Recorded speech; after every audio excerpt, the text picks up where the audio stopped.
दोस्तों स्वागत है आप सभी का हमारे YouTube चैनल मैथमेटिकल पाठशाला में। आज के इस लेक्चर में हम लोग डिस्कस करेंगे रियल एनालिसिस का complete solution for the exam CSIR NET June 2019।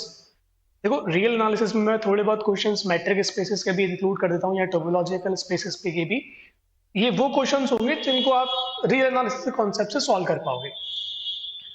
So part B में टोटल 7 क्वेश्चंस पूछे गए थे, जिनमें से 6 क्वेश्चंस पर्टिकुलरली रियल एनालिसिस में, एक क्वेश्चन टोपोलॉजी वाले पार्ट में। तो मैंने उसको इंक्लूड करा हुआ है, मेरे ख्याल से आप कर सकते हो।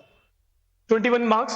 पार्ट सी में 11 क्वेश्चंस पूछे गए, जिसमें से 10 क्वेश्चंस पूरे यूनिट 1 में से जो कि एनालिसिस के हैं, और एक क्वेश्चन टोपोलॉजिकल स्पेसेस वाले पार्ट से। तो जो टोटल वेटेज है वो 52.25 मार्क्स का है। एग्जाम मॉडरेट है, ना बहुत ज्यादा डिफिकल्ट ना बहुत ज्यादा इजी। चलिए स्टार्ट करते हैं। Question number 21। ये क्वेश्चन इस तरीके से दिया हुआ है, इसके दो ऑप्शन यहाँ पे हैं।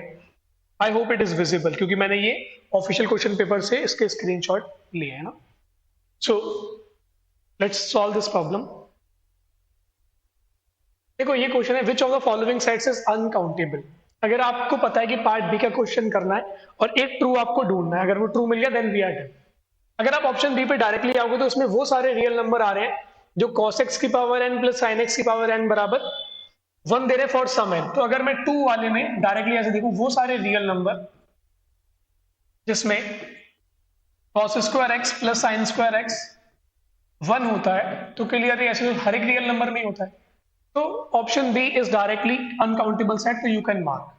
अब बात करते हैं ऑप्शन ए की, सी की और डी की। इनमें से मैं आपको कोई भी एक एक्सप्लेन कर दूंगा तो आपको सबकी एक्सप्लेनेशन समझ में आ जाएगी। जैसे मान लो कि मैं आपको फर्स्ट पार्ट एक्सप्लेन कर रहा हूं। फर्स्ट में क्या है, वो सारे रियल नंबर जिनमें log x की वैल्यू p बाई क्यू है for some p comma q belongs to n। तो मैं पहला ऑप्शन एक्सप्लेन करता हूं, rest of the options can be discuss in the similar manner.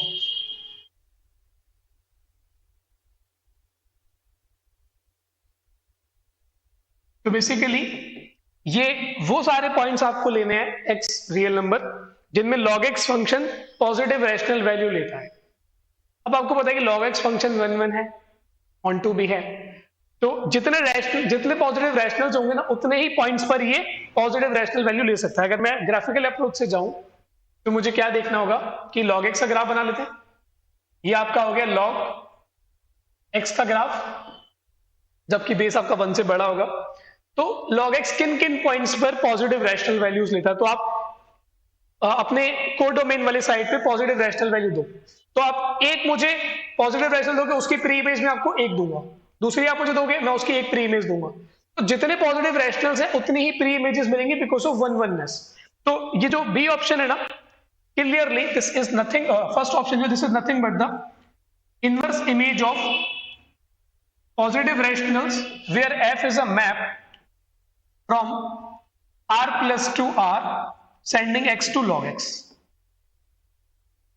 तो ये इस फंक्शन की इनवर्स इमेज है, और फंक्शन ये 1 1 ऑन टू फंक्शन है r प्लस से लेकर के r पर। तो जितने पॉजिटिव रैशनल्स आप मुझे दोगे उतने ही मैं आपको प्री इमेजेस दे पाऊंगा because of one oneness.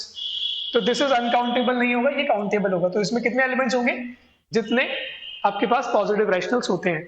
More precisely what I can see कि log x कब कब p बाई क्यू वैल्यू लेगा, जब आप यहाँ पे e की पावर, जब एक्सपोनेंशियल लगाओगे तो आपके पास आएगा x बराबर e power p by Q. तो it will be e power p by Q where p by Q is varying over positive rationals. तो ये सेट है ना। सिमिलरली आप सी और डी को भी कर सकते हो, है ना। सी में क्या है, वो सारे रियल नंबर्स जब x बराबर log p बाई क्यू होगा for some p comma q belongs to natural number. तो कितने log पॉजिटिव रैशनल नंबर्स होंगे, तो ये जो सेट होगा ना थर्ड वाला, ये तो बहुत ही स्ट्रेट फॉरवर्ड है। थर्ड में क्या है, x की जगह पे आप पुट कर दो log of p by Q where p comma q are varying over natural numbers. तो जितनी नेचुरल नंबर के पास चॉइसेस होंगी उतनी आप p और q के पास चॉइसेस बना सकते हो। तो p क्रॉस q यानी कि n क्रॉस n चॉइसेस होंगी। तो ये जो सेट होगा ये सिमिलर होगा n क्रॉस n के। तो ये भी काउंटेबल सेट है। सिमिलरली डी को आप डिस्कस कर सकते हो ना। तो correct answer will be 2। Next problem, problem number 22 according to official question paper. ये क्वेश्चन अच्छा प्रॉब्लम है ना। क्योंकि देखो जिस क्वेश्चन में वो मेहनत कराएंगे वो डेफिनेटली अच्छा क्वेश्चन होगा, और कॉन्सेप्ट्स बहुत ज्यादा यूज नहीं होंगे, वो एक अच्छे क्वेश्चन में काउंट होगा। इसमें आपको एक सीक्वेंस डिफाइंड है, consider the sequence a n बराबर दिस वन, इसको हम भी डिफाइन कर लेते हैं। तो ए एन क्या होगा, जब जब आप एन को ऑड लोगे तो it will be like 1/n minus 1/2, और जब जब आप n को इवन लोगे तो it is like 1/2 minus 1/n। This is a very special expression. उसके बाद एक bn डिफाइन करा गया, bn is a SOPS of summation an। ये क्या है, a1 plus a2 plus an। तो ये है, तो this bn is a SOPS of summation an, क्योंकि इसके फर्स्ट n टर्म्स का सम है, तो इट इज एसओपीएस। अगर मैं bn को रीडिफाइन करूं तो यू विल फील कि जब मैं लिखूंगा a1 plus a2 plus a3 plus a4 plus up to an minus 1 plus an, जब जब मेरा n इवन होगा, क्योंकि इवन होगा तो मैं इसके टर्म्स को पेयर कर सकता हूं। जैसे b2 होता तो a1 प्लस a2, b4 होता तो a1 प्लस a2 एक तरफ, a3 प्लस a4 एक तरफ। लेकिन अगर मेरा n ऑड है तो आई विल बी यूजिंग, अगर मेरा n ऑड है तो मैं इस केस में क्या कर सकता हूं कि a1 प्लस a2 को एक तरफ पेयर करा, a3 प्लस a4 को एक तरफ पेयर करा, an minus 2 plus an minus 1 को एक तरफ पेयर करा, लास्ट में बचा an। क्योंकि आप देखोगे यहाँ पे कि an minus 2 plus an minus 1, क्योंकि n अगर ऑड होगा तो n माइनस 1 इवन होगा, तो मैं n माइनस 1 तक पेयरिंग कर सकता हूँ। ठीक है, अब जब आप a1 प्लस a2 करते हो तो होगा क्या, जैसे आपने एक ऑड एक इवन को ऐड करा है तो 1/2 कैंसिल आउट हो जाएगा। ठीक है, तो अगर मैं यहाँ पे टर्म्स रखना स्टार्ट करूं bn के लिए, it will be like a1 plus a2, यानी कि 1 माइनस 1/2 प्लस 1/2 माइनस 1/2, क्योंकि a1 क्या होगा 1/2 माइनस 1/2। ठीक है, ये a1 हो गया, प्लस a2 कितना होगा 1/2 माइनस 1/2। ठीक है, प्लस a3 कितना होगा 1/3 minus 1/2 plus 1/2 minus 1/4, plus up to जो लास्ट टर्म होगा a n माइनस 1, तो n माइनस 1 मेरा इवन होगा, सॉरी ऑड होगा, सो 1/n minus 1 minus 1/2 plus 1/2 minus 1/n when n is even number। और जब n ऑड होगा तो 1/2 माइनस 1/2 प्लस 1/2 माइनस 1/2। ठीक है,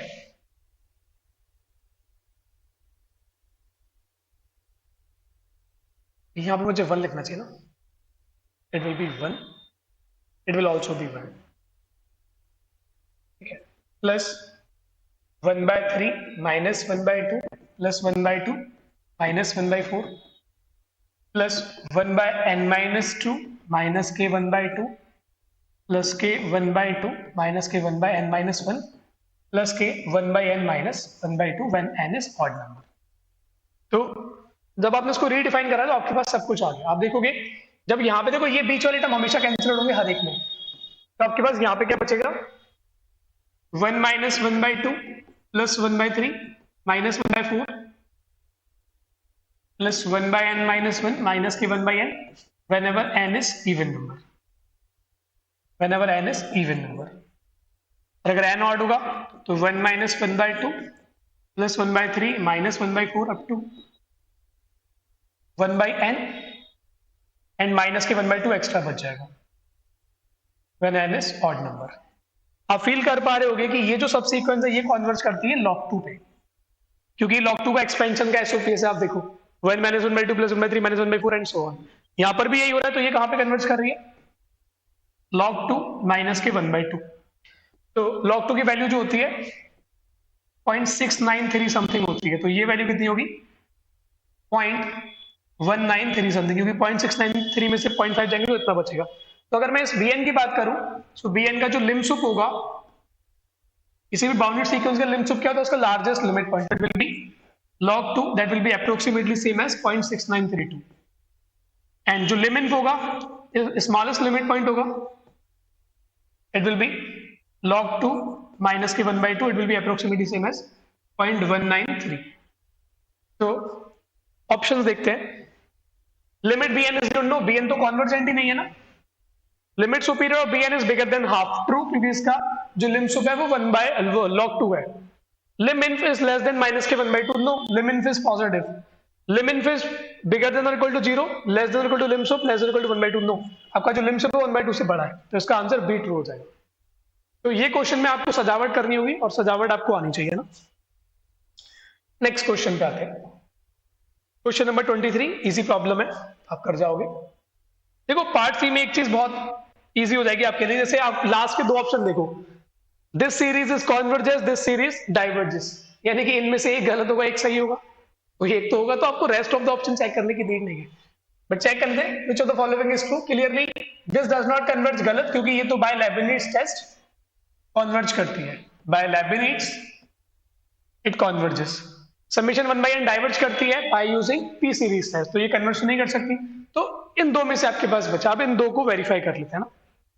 देखो ये इन सब में सारे के सारे पॉजिटिव टर्म्स हैं, जब भी आपके पास पॉजिटिव टर्म्स की सीरीज होती है तो रीअरेंजमेंट अलाउड होता है, रीअरेंजमेंट से कोई फर्क नहीं पड़ता अगर आपकी पॉजिटिव टर्म्स की सीरीज हो। तो मैं इसको लेके चलता हूं, summation m is running from 1 to infinity, summation n is running from 1 to infinity 1/m plus n का होल स्क्वायर।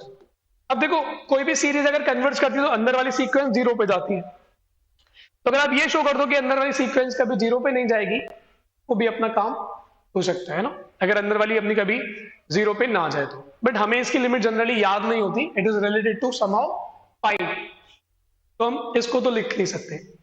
तो व्हाट वी डू, अगर मैं इसके एक्सपेंशन करना स्टार्ट करूं, क्योंकि रीअरेंजमेंट अलाउड है बिकॉज ऑफ सारे टर्म्स पॉजिटिव है, तो ये कितना आएगा, summation m is running from 1 to infinity, ये कितना आएगा 1/m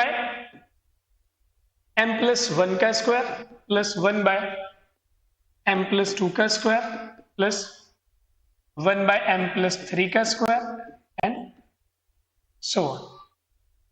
अब मैं m की वैल्यू जब 1 रखूंगा तो मेरे पास ये पहला वाला क्या बनेगा, 1/1 plus 1 का स्क्वायर प्लस 1/2 plus 2 का स्क्वायर प्लस 1/3 plus 3 का square plus up to, okay एक second, this is not correct, जब मैं m को 1 रखता हूं तो रहेगा 1/1 plus 1 का स्क्वायर प्लस 1/1 plus 2 का स्क्वायर प्लस 1/1 plus 3 का square, so on and plus जब मैं m को 2 रखूंगा तो 1/2 plus 1 का स्क्वायर प्लस 1/2 plus 2 का स्क्वायर प्लस सो ऑन। जब मैं m को 3 रखूंगा तो 1/3 plus 1 का स्क्वायर प्लस 1/3 plus 2 का स्क्वायर प्लस 1/3 plus 3 का square and so on, and I know that the inner one is a convergent one, तो I can rearrange the terms. अब आप देखोगे कि जब मैं यहां पर देखूंगा तो ये मेरे पास आएगा 1/1 plus 1 का स्क्वायर, यानी कि 1/2 का स्क्वायर। अब 1/2 का स्क्वायर यहां पे मुझे कहीं नहीं मिलेगा, प्लस यहां पे 1/3 का स्क्वायर, यहां पे 1/3 का स्क्वायर और आगे कहीं नहीं मिलेगा, तो 2/3 का स्क्वायर प्लस 1 plus 3 कितना होगा 4, तो 1 plus 4 का स्क्वायर 2 plus 2 यानी कि 4, 3 plus 1 यानी कि ये मुझे मिलेगा 3 बार, तो इट विल बी 3/4 का square and 4/5 square and so on. तो ये कौन सी सीरीज होगी, summation n is running from 2 to infinity और 1 to infinity कर लेते हैं, it will work 1 to infinity n upon, क्योंकि ऊपर तो n ही जा रहा है, नीचे क्या n plus 1 का स्क्वायर है। Clearly this is a divergent one, why, इसके लिए आपके पास बहुत सारे टेस्ट हैं, आप जिससे चाहो उससे जाओ, ठीक है। सो यहाँ पे बेस्ट है कंपैरिजन टेस्ट से चलते हैं, लिमिट कंपैरिजन टेस्ट से। तो अगर मैं xn को मान लूं n अपॉन 1 प्लस एन का स्क्वायर और yn को मान लूं 1 बाय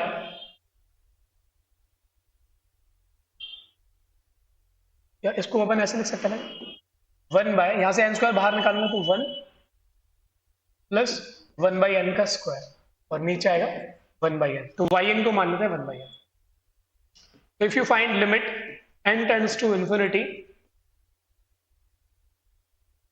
xn अपॉन yn, तो xn में आपने देखा 1 बाय 1 प्लस 1 बाई एन का square that goes to 1 which is a finite non-zero number. So by limit comparison test, both behaves alike. So both summation xn and summation yn behave alike. Behave alike का मतलब है either both converge together or both diverge together.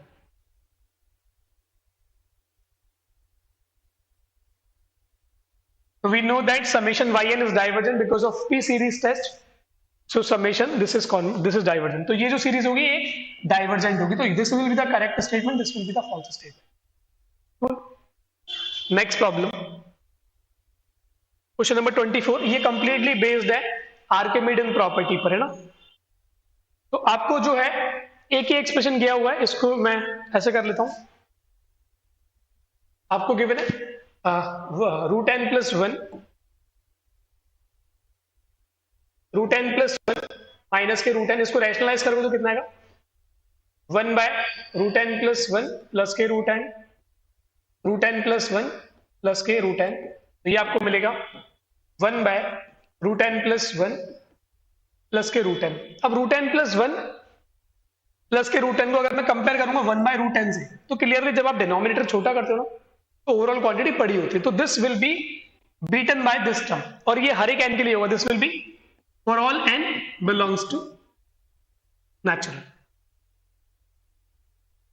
तो अगर आप correct की बात करो तो पहला क्या है, this exceeds 1 by root n for all except possibly finitely many n. नहीं, ये तो हर एक n के लिए बीट हो रहा है, तो ये तो ट्रू नहीं है.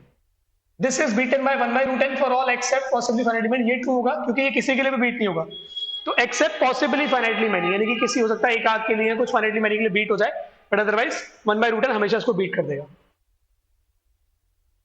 और 1 बाई रूट एन हमेशा लेस और इक्वल टू होगा 1 से, तो ये कभी 1 से बड़ा तो हो ही नहीं सकता. It can not be bigger than 1. तो ये 2 से बड़ा वैसे भी नहीं हो सकता, तो correct answer will be. Next question, let f from r to r be continuous and one function, then which of the following is true.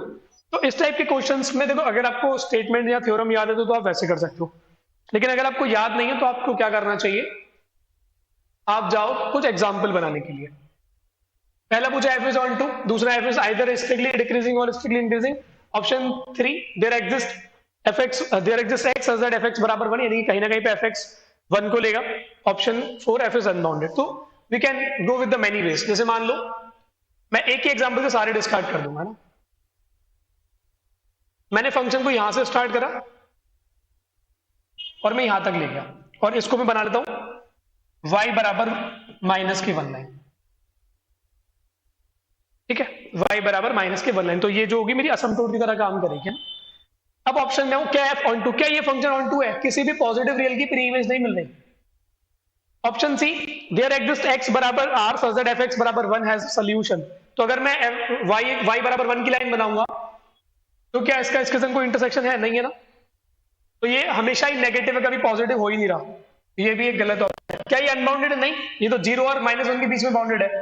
तो क्वेश्चन अगर सही है तो option B will be the true one.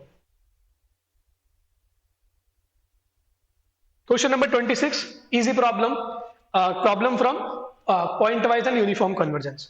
इस type के problem में आपको gn(x) given है nx upon 1 plus n square x square. आप देख सकते हो कि gn होगा वो 0 होगा. अगर आप किसी भी और पॉइंट के लिए लिखोगे तो मैं लिख सकता हूं x upon 1 by n plus nx square. तो जैसे ही आपका n इंफिनिटी पे जाता है तो ऊपर वाला टर्म क्या होगा, x पे जाएगा, ये 0 पे जाएगा, ये इंफिनिटी पे जाएगा. तो infinity plus 0 will be something infinity, किसी फिक्स क्वांटिटी को इन्फिनिटी से डिवाइड होगा तो इट विल बिकम जीरो. तो you can feel that this gnx converges to gx which is identically zero for all x belongs to r. तो ये हर एक real number के लिए इसकी जो पॉइंट वाइज लिमिट होगी वो जीरो ही होगी. दूसरी बात, तो gn कॉन्वर्जेस पॉइंट वाइज, ये तो ट्रू है. यूनिफॉर्मली करेगा या नहीं करेगा, तो इसके लिए there are many ways. One way is that कि आप एमएन टेस्ट से जाओ, वन वे इज दैट कि आप डेफिनेशन से जाओ, and one way is that कि आप ये देख पाओ कि इसको प्रॉब्लम कहां बन रही है. जैसे मान लो मैंने एक सबसीक्वेंस ली, एक्स के मैंने बनाया 1/k, तो ये मेरी जीरो पे जा रही है, ठीक है. एफ एन के और मैंने एन के को बनाया, एन के को मैंने बनाया की, तो मेरे पास दो सबसीक्वेंस, मेरे पास एक सबसीक्वेंस आई है एफ एन के एक्स के. अगर मैं इसका डिस्टेंस देखूंगा आपके लिमिट फंक्शन के साथ में, जी एन के एक्स के माइनस के जी एक्स, तो जो मेरा लिमिट फंक्शन है वो तो आइडेंटिकली जीरो है. जी एन के कितना हो जाएगा, एन की जगह पे के, एक्स की जगह पे 1/k अपॉन 1 प्लस के square into 1/k square minus के जीरो, इट विल बी 1/2. इसको आप हर एक एप्सिलॉन से लेस नहीं बना सकते. इसका मतलब कि इसकी जो ये जीरो पॉइंट है ना, this is the point of problem. अगर आप जीरो को रूल आउट कर दोगे तो ये यूनिफॉर्म बन जाएगी. तो this converges point wise but not uniformly true. Single correct है, बाकी सारे गलत होंगे. यूनिफॉर्मली नहीं जा रही, एक्स पे कन्वर्ज नहीं कर रहा, इस पे कन्वर्ज नहीं कर रहा, ठीक है. और अगर आपका पॉइंट मैं जीरो हटा देता तो क्या होता, देखो अगर मैं लूं gnx माइनस के gx का डिस्टेंस अगर मैं लूं, तो it will be nx upon 1 plus n square X square. Clearly it is less than और equal to nx upon n square X square. It will be 1/nx. अगर मेरा x zero अगर मैं निकाल दूं तो ये 1/x काउंट हो जाएगा. तो जो जीरो है ना वो प्रॉब्लम क्रिएट कर रहा है. So this is not uniform. Question number 40, मैंने आपको बोला था कि मैंने कुछ प्रॉब्लम्स मैट्रिक स्पेसेस वगैरह से पिक करे हैं ना. So this question says late A B a non empty subset of a topological space x, which of the following statements is true. Topological space मतलब आप सीधे R और R2 के बारे में सोचो, जो भी जिनके बारे में आपको नॉलेज है. अगर मैं डायरेक्टली ट्रू स्टेटमेंट पर आऊं तो देखो ये कनेक्टेडनेस के साथ खेल रहे हैं, मतलब क्लोजर और सेट के कनेक्टेड के साथ. तो जो लोग पढ़ के आते हैं उनको तो पता होता है कि अगर ए कनेक्टेड होता है तो ए क्लोजर हमेशा कनेक्टेड होता है. इवन ए और ए क्लोजर के बीच में जितने भी स्पेसेस आएंगे वो सारे ही कनेक्टेड हो जाते हैं, ठीक है. तो let me come to the true option first, क्योंकि आपको ट्रू निकालना और एग्जाम में क्वेश्चन करना है. If A is connected and its interior is not necessarily connected. क्या आप कोई एग्जाम्पल ऐसा बना सकते हो जहां पर ए कनेक्टेड हो बट उसका इंटीरियर कनेक्टेड ना बने? आर में तो शायद आपसे नहीं बनेगा. तो व्हाट वी डू, अगर मैं दो बॉल्स बनाऊं और ये मेरी सॉलिड बॉल्स हैं और इनका इंटरसेक्शन मैंने नॉन एम्प्टी कर दिया ना, तो अगर मैं इनका इंटीरियर देखूं, let me call it A set, अगर मैं ए का इंटीरियर निकालूंगा तो क्या होगा, ये मेरे पास ये वाली बॉल आएगी, ये बॉल आएगी, इसके अंदर का पार्ट आएगा और बाउंड्री रिमूव हो जाएगी. तो जब मैं बाउंड्री को रिमूव करूंगा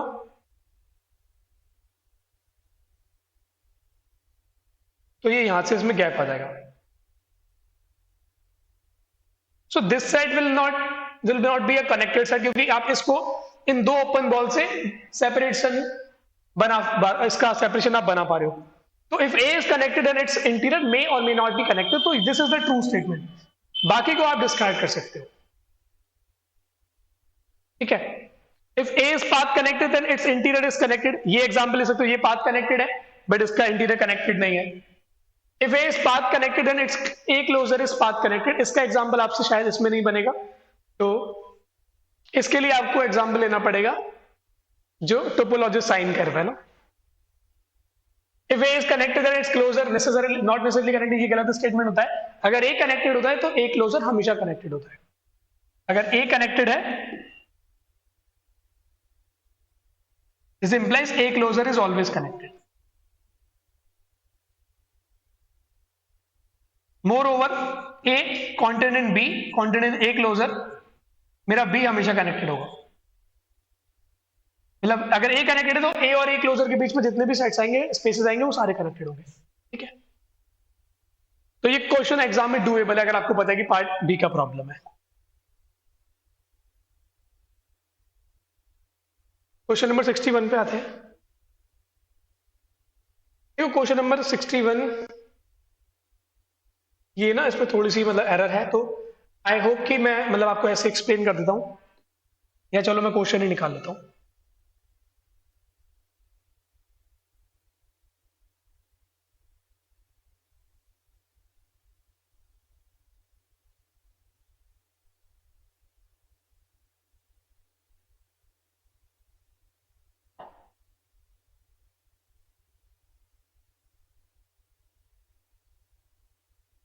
So question number 61 is this one.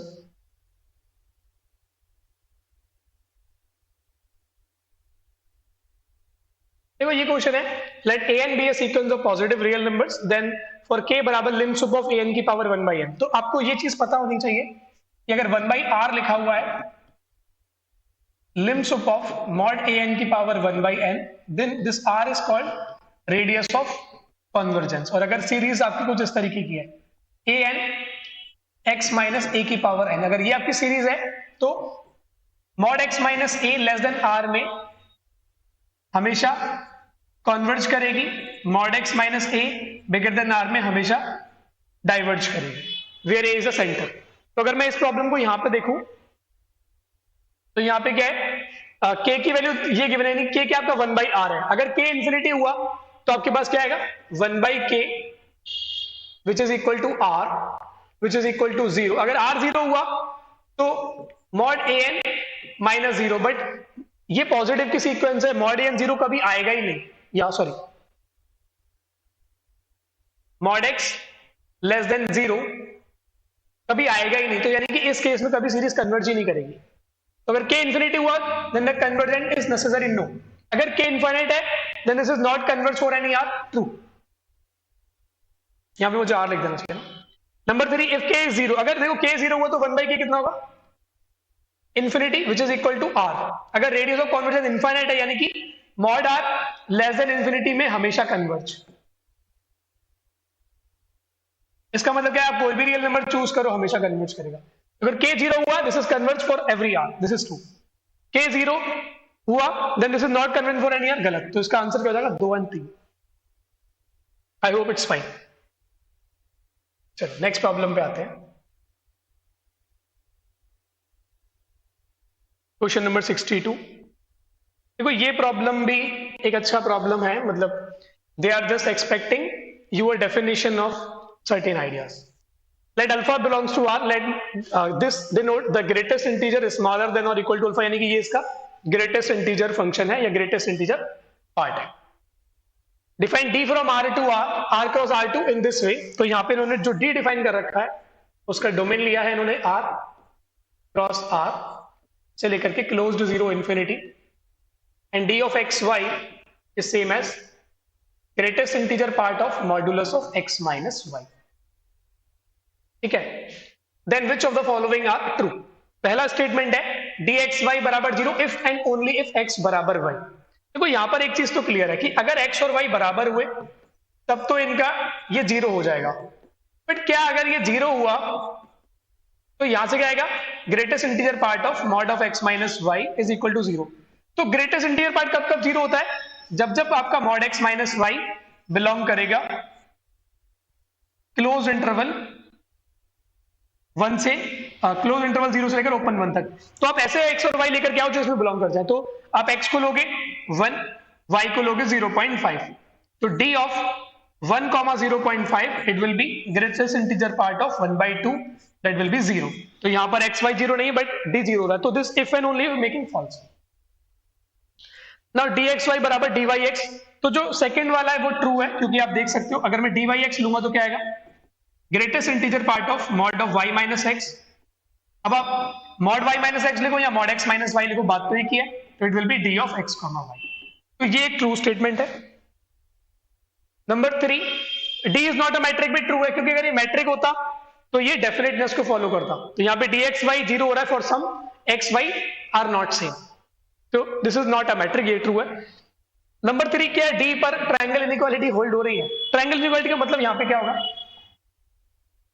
कि क्या आप greatest integer of mod x minus y तो लेस देन और इक्वल टू बना पाओगे greatest integer of mod x minus z plus greatest integer of mod of z minus y. क्या ये हर एक एक्स वाई जेड के लिए आप बना पाओगे? तो क्या आप कोई ऐसा एग्जाम्पल बना सकते हो यहाँ पर? तो देखो, अगर मैं एग्जाम्पल बनाने जाऊं, सपोज करो मैंने एक्स को लिया 2, वाई को लिया -1, तो मेरे पास ये कितना आएगा? 2 और -1 का डिस्टेंस कितना होगा? 3। इसका ग्रेटेस्ट इंटीजर पाथ कितना होगा? 3। ठीक है, आई कैन टेक माइनस के 1.5 एज वेल। अगर मैंने माइनस के 1.5 करा तो इन दोनों का डिस्टेंस कितना हो जाएगा? माइनस के 3.5, उसका ग्रेटेस्ट इंटीजर पार्ट कितना आएगा? 4। और यहां पर मुझे यहां पर क्या बचेगा? Greatest integer part of 2 and Z plus greatest integer part of mod of z minus के और जेड प्लस के 1.5। तो मुझे यहां पर जेड ऐसा चूज करना है कि मेरा इन दोनों का सम 4 से छोटा है। अगर मान लो मैंने जेड को लिया माइनस के 0.5, तो क्या होगा? 0.5 और 2 के बीच का डिस्टेंस कितना होगा? माइनस के में ले रहा हूं ना, तो इट विल बी माइनस के 0, तो ये 3 हो जाएगा, सॉरी ये 2.5 हो जाएगा। तो 2.5 का ग्रेटेस्ट इंटीजर कितना आएगा? 2। और जेड प्लस 1.5 करूंगा तो 1 बचेगा, उसका ग्रेटेस्ट इंटीजर कितना होगा? 1। तो ये होल्ड नहीं हो रहा, इसका मतलब ट्रायंगल इनइक्वालिटी भी ट्रू नहीं है। तो यहां पर सिर्फ सिमेट्रिसिटी मिल रही है, ना डेफिनेटनेस मिल रही है और ना ही ट्रायंगल इनइक्वालिटी मिल रही है, तो it can not be a matric. Question number 63, consider the function f from r to r, then which of the following are true? देखो ये जो है ना, ये सारी ग्राफिकल डेफिनेशन है। देखो, अगर आप कोई फंक्शन, जैसे फर्स्ट क्या है, f is not 1 1 if the graph of f, तो सपोज करो आपने जो ग्राफ बनाया है f का, इन्होंने क्या बोला है? If some line parallel to x axis, अगर आपने एक लाइन कोई पैरेलल टू x एक्सिस बनाई है, intersect the graph at least at 2 point, अगर ये ग्राफ के 2 पॉइंट से पास हो गई, मान लो आपका जो ग्राफ था ये कुछ इस तरीके से था, क्योंकि 2 पॉइंट से पास हो रही है, तो जैसे वो 2 पॉइंट से पास होगी तो ये जो पॉइंट होगा ना और ये पॉइंट होगा, यहां पर x1 होगा, यहां पर x2 होगा, तो यू कैन फील fx1 और fx2 बराबर हो जाएंगे, तो यहां पर इसकी 1 1नेस फेल हो जाएगी, यानी कि this is true statement. f is not 1 1 if the graph of f intersect some line parallel to x axis in at least 2 points। तो इसी की डेफिनेशन क्या होगी? f is 1 1 if and only if the graph of f intersect any line parallel to x axis at most once। तो f is 1 1 if the graph of f intersect any line parallel to x axis in at most 1 point। तो ये एक true statement होगा, क्योंकि अगर आप not 1 1 में 1 1 लिखा जाओगे तो f is surjective if the graph of f intersect at every line parallel to x axis। देखो, अगर आप सर्जेक्टिवनेस बना रहे हो तो सर्जेक्टिव का क्या होता है कि आप मुझे कोडोमेन पे कोई भी पॉइंट दो, उसकी प्री इमेज मुझे मिलेगी, तो कोडोमेन पे आपने मुझे ये पॉइंट दिया, तो जैसे ही मैं इसको बनाऊंगा, अगर ये ग्राफ को कट नहीं करेगी तो प्री इमेज नहीं मिलेगी। But what they are saying, f is surjective if the graph of f intersect every line parallel to x axis। every line मतलब पूरे y एक्सिस में कोई सी भी लाइन निकालो तो हर एक पॉइंट की प्री इमेज मुझे मिलेगी, यानी कि ऑनटूनेस मिलेगी, तो ये भी एक ट्रू स्टेटमेंट है। Option 4, f is not surjective if the graph of f does not intersect at least one line parallel to x axis। तो ये 3 और 4 से निकल के आ रहा है, 3 से निकल के आ रहा है, तो ये लाइन कहीं पे कट नहीं कर रही, तो इस पॉइंट की या ये जो डिस्टेंस है ना, इस डिस्टेंस की प्री इमेज मुझे नहीं मिल रही, तो ये भी एक ट्रू स्टेटमेंट है। 64, ये अच्छा प्रॉब्लम है, ये अच्छे अच्छे लोगों को समझ में नहीं आते, मतलब ऐसे प्रॉब्लम जब भी इंटीग्रल इंट्रोड्यूस होगा ना, प्रॉब्लम हमेशा डिफिकल्ट बनेगा। तो दिस प्रॉब्लम इज fx बराबर integral 1 to infinity cos t x square plus t square dt, then which of the following are true। तो यहां पर सारे ही ऑप्शंस बहुत ही नाइस ऑप्शंस हैं, एक ही करके डिस्कस करते हैं। तो अगर मैं इसको लिखूं, पहली बात आप देखो, इंटीग्रल 1 to infinity, अगर मैं इस पे मॉड लगा दूं cos t upon x square plus T square dt, तो ये dt के रिस्पेक्ट में, तो clearly this is nothing but modulus of fx, it is less than और equal to integral 1 to infinity modulus of cos t upon x square plus T square, नीचे तो सब positive ही है तो आप भले मॉड नीचे मत लगाओ। This is further less than और equal to integral 1 to infinity 1 by x square plus T square dt. This is further nothing but less than or equal to integral 1 to infinity 1 by t square dt. This is nothing but minus के 1 by t integral 1 to infinity. जैसे आप infinity put करोगे तो 0 आएगा, 1 put करोगे तो plus के 1 आएगा. यानी कि जो एफ एक्स है ना वो 1 से बीट हो जाएगा हर एक एक्स के लिए. तो F is bounded in R true. अब कॉन्टिन्यूटी की बात करते हैं ना. तो for continuity what we demand that F X minus F C should be less than epsilon for all X minus C less than delta. This is what we demand for continuity. तो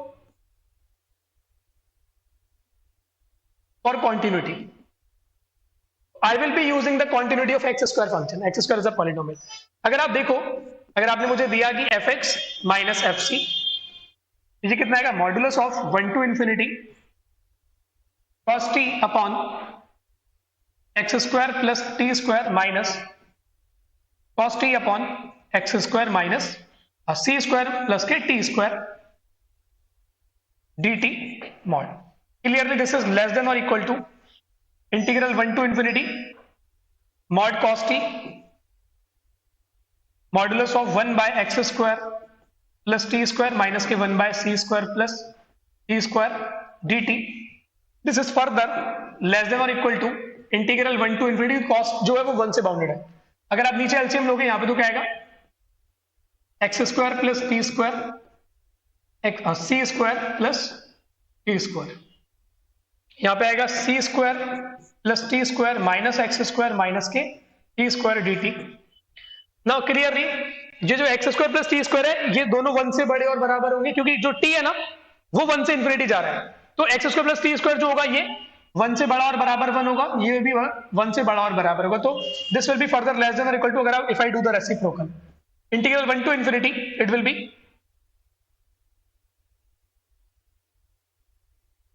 सी square minus के x square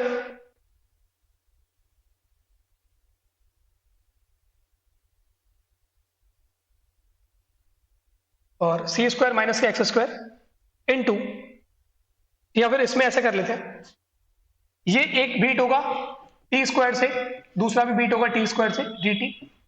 तो it will be C square minus के x square integration 1 by T की power 4 का integration क्या होगा T की power minus के 4 प्लस 1 और डिवाइड बाय माइनस के 4 प्लस 1 यानी कि माइनस के 3 1 बाय टी की power 3. Limits are from 1 to infinity. ठीक है, फाइनल आपके पास क्या बचेगा सी स्क्वायर माइनस के एक्स स्क्वायर बाय 3. जैसे आप इन्फिनिटी पुट करोगे 0 हो जाएगा, माइनस पुट करोगे तो माइनस के 1 आ जाएगा. और हम सारी चीजें मॉडुलस में लेके चल रहे हैं ना, तो लेट्स रिमूव द, तो ये आपके पास इतना बचेगा, या माइनस बचा लो तो माइनस के 3 यहाँ पे हेल्प कर देगा ना. तो ये जो डिस्टेंस है basically you can feel here what I am getting the distance of fx minus fc is less than or equal to c square minus के x square का mod by 3. Clearly we know that fx gx बराबर x square is continuous और x square by 3 is continuous. तो यहां से मुझे क्या मिलेगा for every epsilon positive I can give you some delta positive such that gx minus gc का mod I can make it less than epsilon for all mod x minus c less than delta. इसका मतलब क्या होगा mod x square minus के c square by 3 I can make this as less than epsilon for all mod x minus c less than delta. तो अगर मैं ये same चीज इसी की क्वांटिटी यहां पे यूज करूंगा तो this part can be made less than epsilon for all mod x minus c less than delta. This means function is continuous. Uniform continuous नहीं होगा क्योंकि देखो ये बीट हो रहा है एक्स स्क्वायर वाले फंक्शन से, तो यहां पर यूनिफॉर्म कॉन्टिन्यूटी की गारंटी नहीं है. कॉन्टिन्यूटी के लिए I can give you the proof, I have already given the proof. Options की बात करते हैं. F is continuous on R, f is not defined everywhere, क्योंकि देखो ये कन्वर्जेंट है तो हर जगह डिफाइंड होगा. F is not continuous on R गलत. क्वेश्चन नंबर 65 की बात करते हैं ना.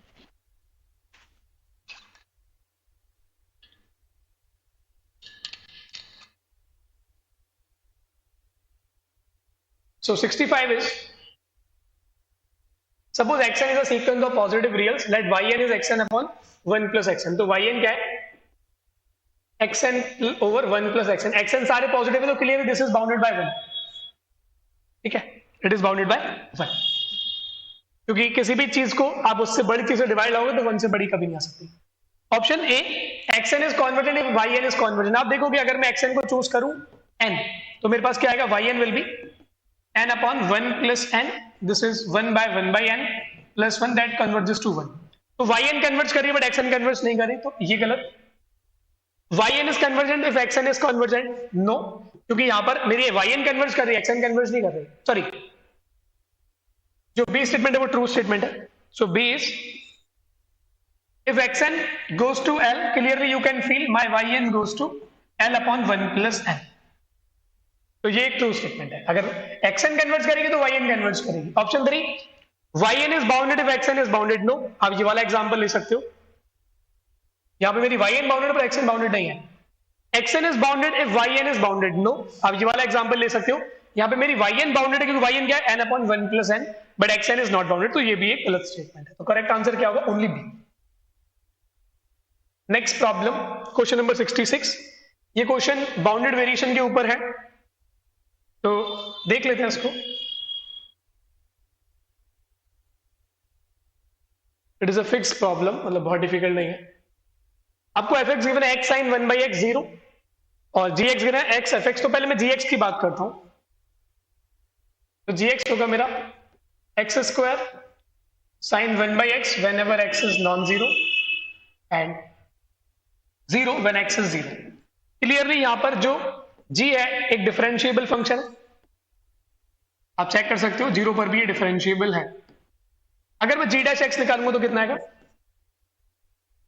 2x sine 1 by x plus sine का करेंगे तो कॉस 1 बाई एक्स, 1 बाई करेंगे तो माइनस के 1 बाई एक्स स्क्वायर, और एक्स स्क्वायर ऑलरेडी चल रहा है। तो ये कब आएगा, जब मेरा x नॉन जीरो होगा, और 0 पर डेरिवेटिव 0 आएगा, आप निकाल सकते हो।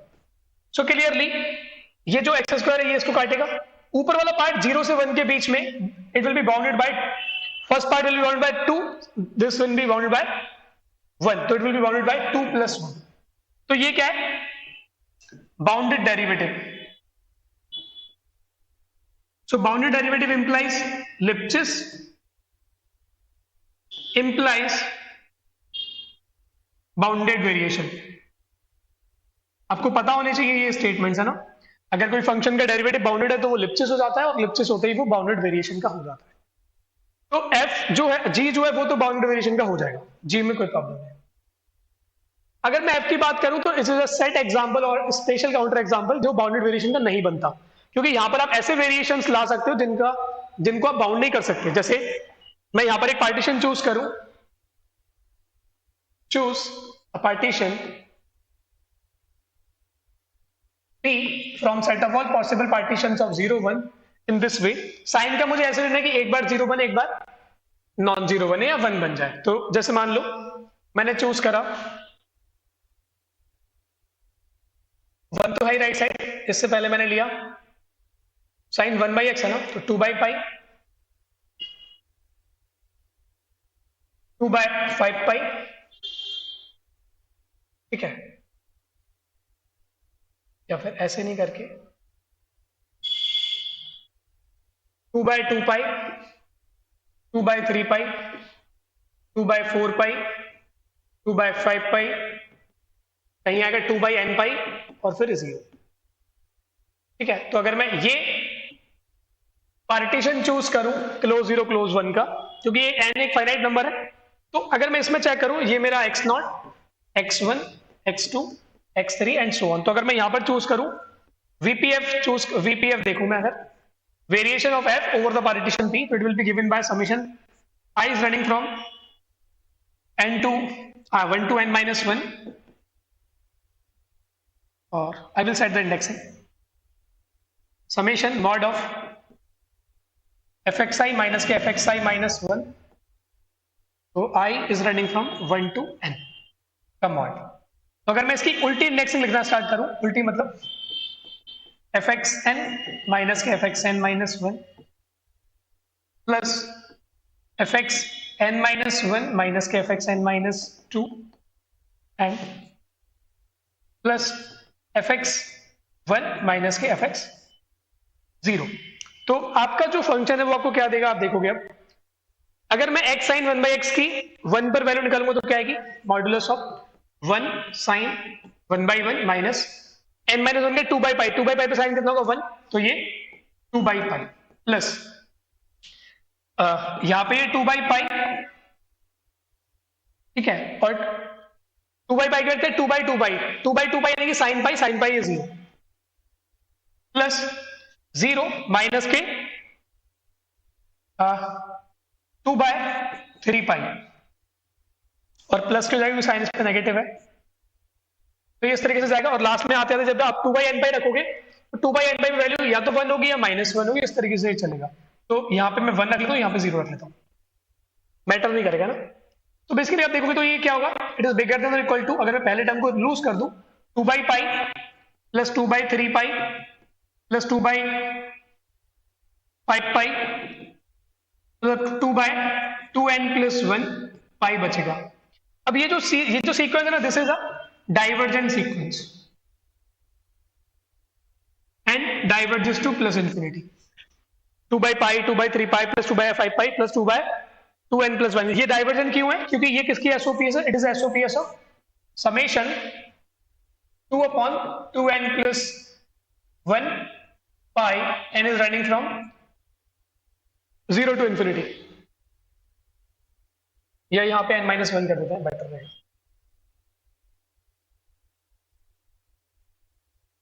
ये n बराबर 1 से इंफिनिटी। तो ये एक डाइवर्जेंट सीक्वेंस है by using limit comparison test, यानी कि आप ऐसे पार्टीशन जब बनाते जाओगे ना तो आप इसके वेरिएशन को बाउंड नहीं कर सकते, तो it is not a bounded variation by using this argument.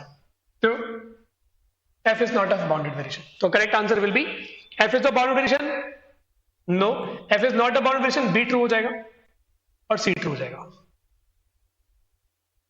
Question number 66 sorry 67। अब ये ना मतलब इस टाइप से दिया हुआ है तो मैं इसका स्क्रीनशॉट ढंग से ले नहीं पा रहा था, तो लेट्स डू इन दिस वे। पहले मैं इसको थोड़ा जूम कर दूं ताकि आप देख पाओ।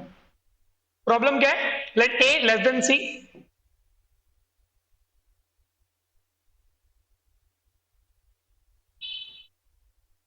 Problem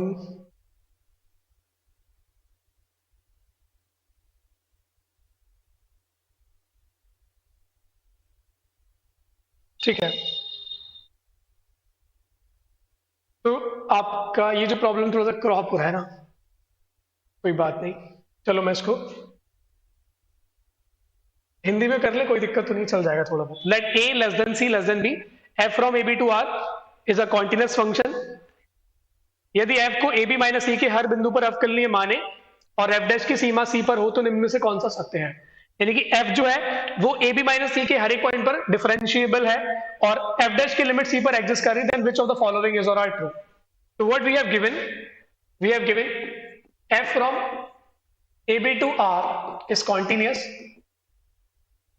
f from AB minus C to R is differentiable and f dash C or f dash X has limit X. This is what we have given. तो अगर मैं डिफरेंशिएबिलिटी चेक करूं तो मुझे सिर्फ C पे चेक करना पड़ेगा। तो C पे डिफरेंशिएबिलिटी कैसे चेक करेंगे, limit X tends to C fx minus के fc upon x minus C। अब आपको पता है कि जो f है वो c के अलावा हर एक पॉइंट पे डिफरेंशिएबल है, f जो है c के अलावा हर एक पॉइंट पे डिफरेंशिएबल है। तो जब आप देखोगे तो f डैश की जो लिमिट है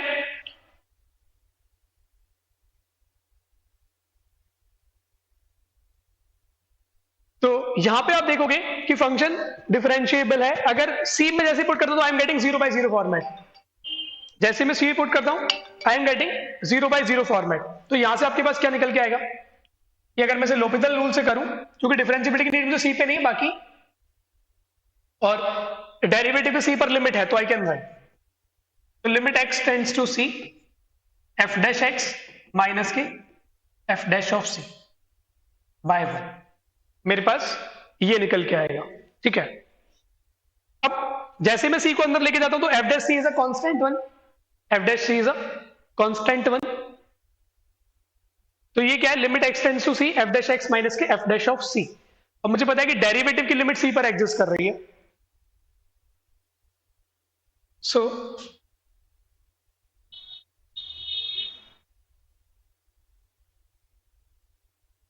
ओके ठीक है, अभी मतलब ये क्वेश्चन सॉल्व नहीं हुआ ना।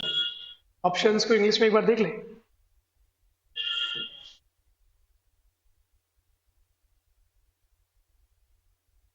f is differentiable at c,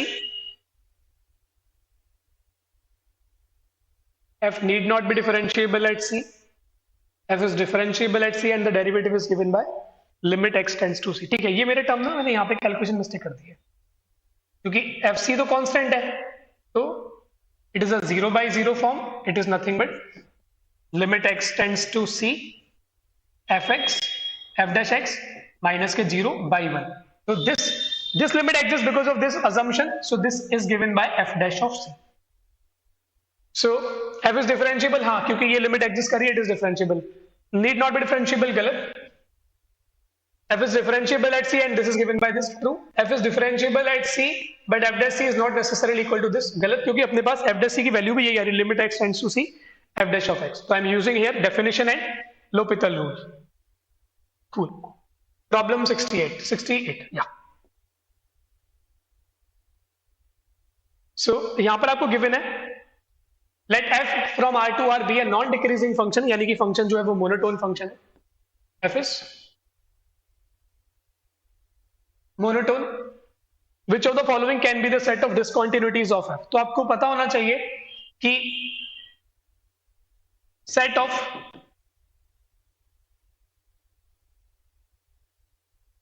discontinuities of a monotone function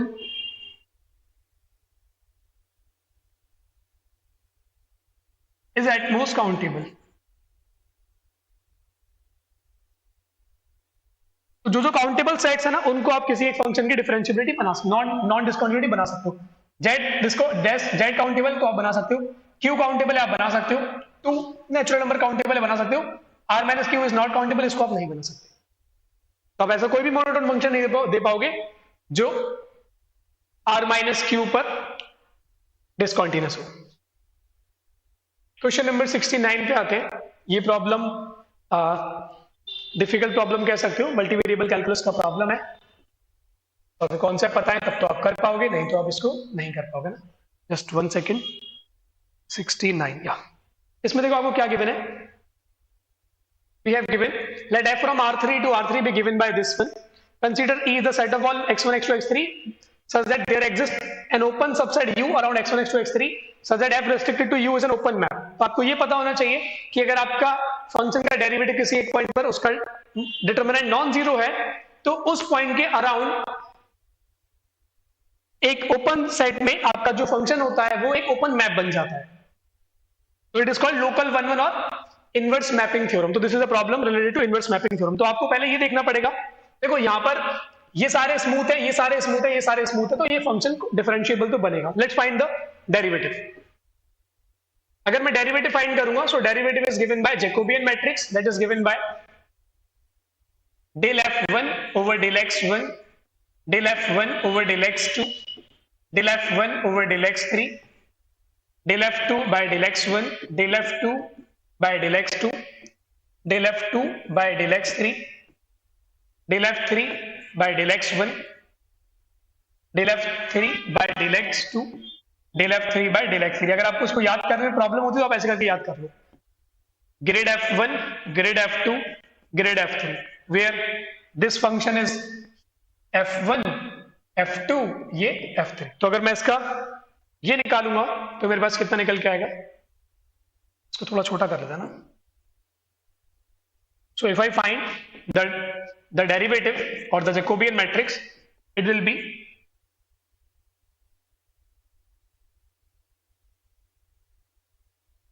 अगर मैं फर्स्ट वाले को पार्शियली डेरिवेट करूंगा विद रेस्पेक्ट टू x1, तो मेरे पास आएगा minus E power X sine x1। First वाले को मैं x2 को रिस्पेक्ट में करूंगा तो e की power x2 cos x1, x3 के रिस्पेक्ट में करूंगा तो 0। सेकंड वाले को मैं x1 के रिस्पेक्ट में करूंगा तो e की power x2 cos x1, x2 को रिस्पेक्ट करूंगा तो e की पावर x2 sin x1 और x3 के रिस्पेक्ट करूंगा तो 0। थर्ड को करूंगा मैं अगर x1 के रिस्पेक्ट में तो 2 आएगा, x2 के रिस्पेक्ट में 0 आएगा, x3 के रिस्पेक्ट में sin x3 आएगा। अब इसका जो डिटर्मिनेंट आएगा, let's find the determinant of the Jacobian matrix और the derivative of the matrix. आप देख सकते हो ये दो जीरो मिल गए तो यहां से एक्सपेंड कर दो, sin x3 इसको करेंगे तो माइनस कॉमन लेते पहले से e की पावर x2 sin x1 यानी कि e की power x2 plus x2 sin square x plus के e की पावर x2 प्लस के e की power 2x2 cos square x2। तो यहां से आपके पास आएगा e की पावर x1 प्लस ये भी x2 है, ये भी x2 या it will be e power x 2x2 minus ये बनेगा 1 और यहां बचेगा sin x3। आपको पता है कि ये तो कभी जीरो होगा ही नहीं, तो प्रॉब्लम देगा ये वाला पार्ट। तो this is zero if and only for x3 बराबर n pi. It is zero if and only for x3 बराबर n पाई। तो हमें क्या चाहिए, अगर मुझे इसको लोकली 1 1 बनाना है या locally 1 1 map locally open map बनाना है तो I want my determinant is always non zero. अब देखो जो ई सेट है वो क्या है, x1 x2 x3 in R3 there exist an open subset U around x1 x2 x3। तो x1 x2 x3 के अराउंड ये ओपन सेट तभी आपको मिलेगा जब इस पॉइंट पे determinant non zero. Then which of the following is true, E बराबर R3 नो। आप E में कौन सा पॉइंट नहीं डाल सकते, 0 0 0 कभी भी आप E में नहीं डाल सकते क्योंकि 0 0 0 पर इसका डिटरमिनेंट 0 हो रहा है, तो you can not insert this one. Next, E is countable no, क्योंकि E सेट क्या है आपके पास, I can say E is R3 minus x1 x2 x3 such that x1 x2 are from R and x3 is from x3 is equal to n pi. So x3 is coming from z pi you can say. तो ये मेरा this is not countable क्योंकि आप देखो ये सारे point if you see x1 x2 pi by 2 ये सारे ही E के अंदर आ जाएंगे और x1 x2 की चॉइसेस कितनी होंगी, अनकाउंटेबल। तो ये काउंटेबल तो नहीं है।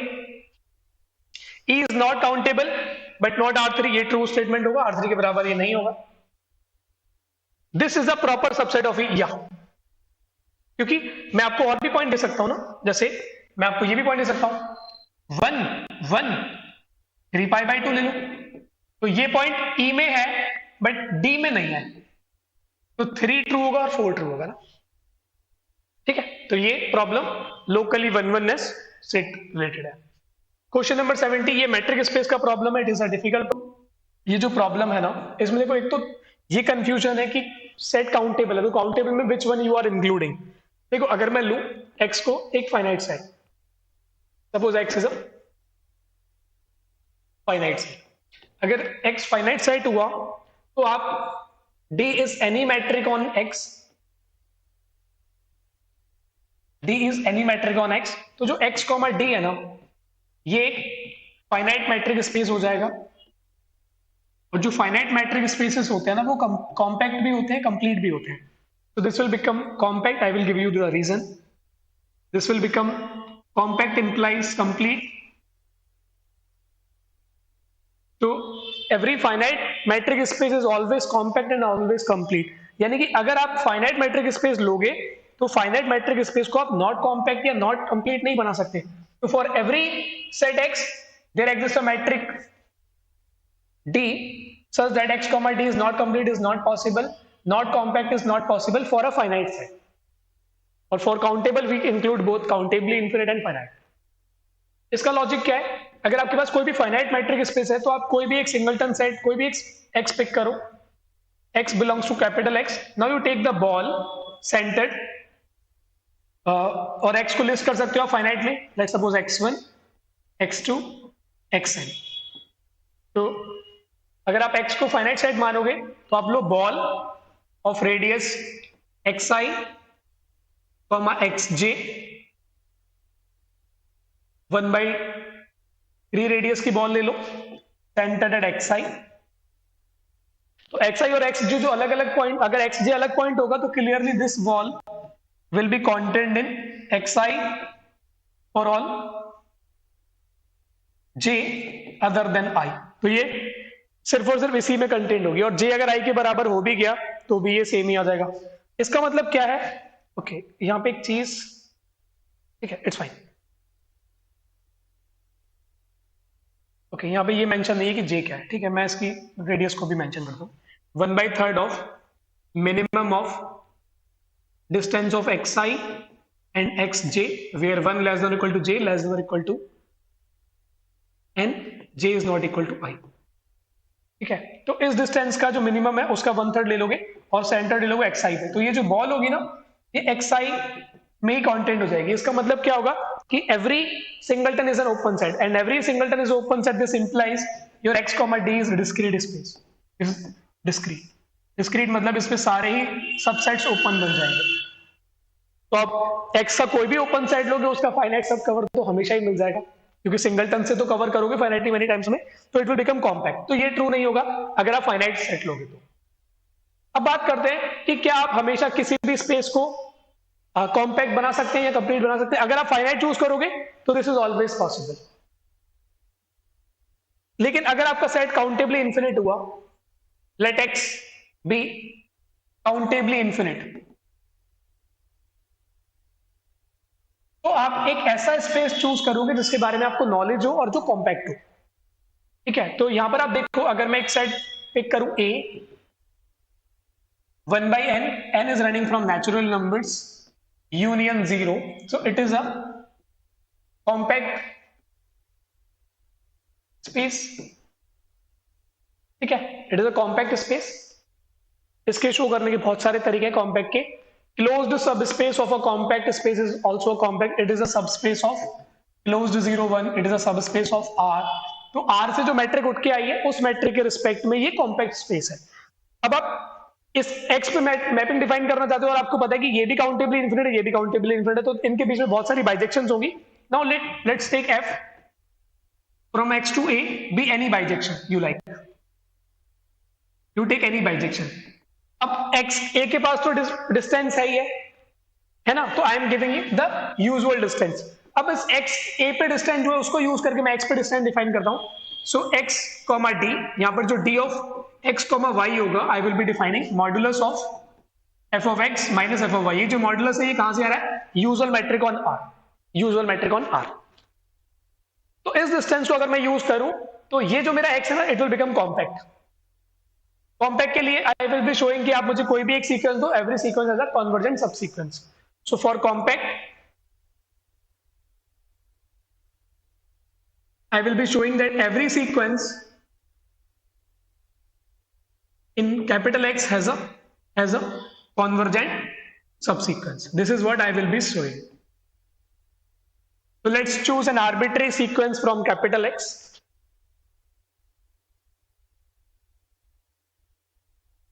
Let xn be any sequence in X. Okay. So I know that the distance between xn और अगर xn आप मुझे यहां पे सीक्वेंस दोगे तो this will imply that fxn is a sequence in 1/n, n belongs to natural numbers union 0। now this is a compact metric space, this is compact, so every sequence has a convergent subsequence। let's suppose fxn k is a convergent subsequence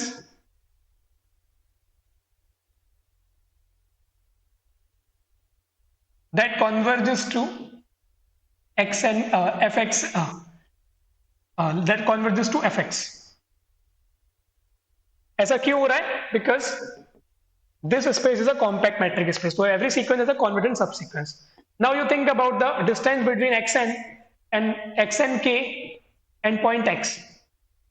तो जो fxn के एक subsequence निकल के आई है ये जो xn के ये इसी की एक सबसीक्वेंस होगी. Cool.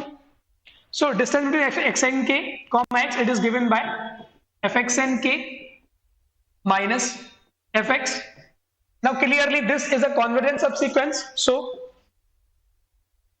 given epsilon positive, I can make this less than epsilon for all n bigger than or equal to n. So this exists because of this, because this is a convergent subsequence.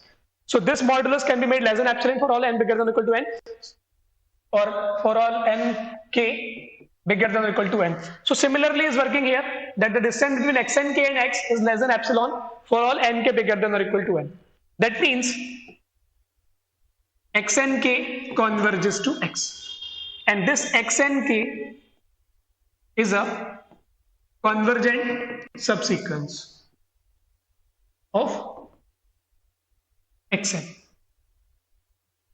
But इसका मतलब क्या है? You will feel what does it mean कि आपने x, d को बना दिया compact, और आपको क्या पता है कि कॉम्पैक्ट इंप्लाइज कंप्लीट. आपको पता है कॉम्पैक्ट इंप्लाइज कंप्लीट. तो ये जो मैट्रिक स्पेस है ना, इसको आपने कॉम्पैक्ट बना दिया. इसका मतलब ये हुआ कि there exist a metric d on x such that x, d can be made complete and compact as well. क्योंकि आप मुझे फाइनाइट दोगे तो बाय डिफॉल्ट कॉम्पैक्ट कंप्लीट हो जाएगा, और कॉम्पैक्ट फाइनाइट नहीं दोगे तो काउंटेबली इनफिनिट दोगे, तो मैं एक ऐसा स्पेस चूज करूंगा जिसके बारे में मुझे नॉलेज है. ठीक है. तो अब एक केस ये भी आ सकता है आपके मन में कि सर अगर x काउंटेबली इन्फिनिट है तो क्या हमेशा उसको नॉट कंप्लीट मैट्रिक स्पेस बनाया जा सकता है? तो answer is true. So if x is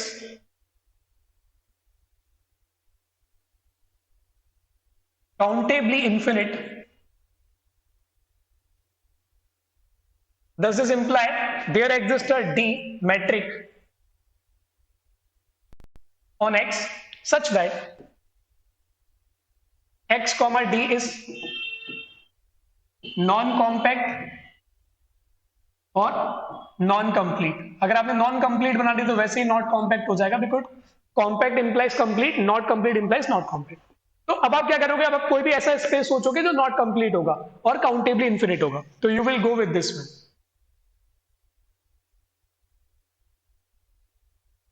अगर मैं एक से नेचुरल नंबर पे एक सीक्वेंस बनाऊं, ठीक है, नेचुरल नंबर पर, और नेचुरल नंबर में मैं जो मैट्रिक लेता हूं वही मैट्रिक मैं चूज कर लूं. ये कोई भी एक बाइजेक्शन है, बी एनी बाइजेक्शन.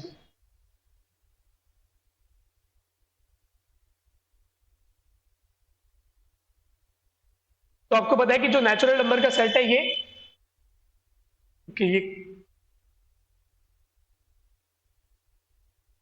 ठीक है, आप इससे बेटर है कि इसको चूज कर लो.